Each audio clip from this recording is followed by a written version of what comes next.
देखिए, तो हमने 2 मार्च को पोस्टर रिलीज किया और 10 मार्च के दिन हम धरना देने वाले थे। तो हमें एनफोर्समेंट डायरेक्टरेट ने नोटिस दिया और बोले कि आपको 9 मार्च को आना है। तो हमने कहा हमारा कार्यक्रम है, हम 16 मार्च को आएंगे, ऐसा हमारा रिक्वेस्ट था।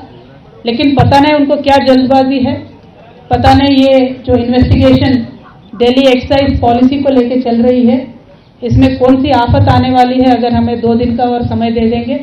उन्होंने कहा नहीं, आपको आना ही है। हमने कहा 10 मार्च को हमारा धरना है भाई, तो 11 को आ जाएंगे। तो 11 को बोले।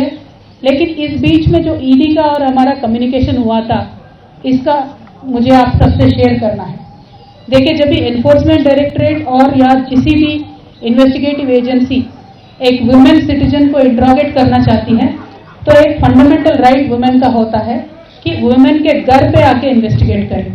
और पूरा इसका लॉ में हमें सपोर्ट है वुमेन के लिए। और बहुत सारे कोर्ट केसेस भी हैं जिनमें जजमेंट वुमेन के तरफ आए। तो हमने ईडी को बीच में रिक्वेस्ट किया कि 10 तारीख को बाकायदा, अगर 11 तारीख को आपको इन्वेस्टिगेट करना है, हमारे घर पे आइए।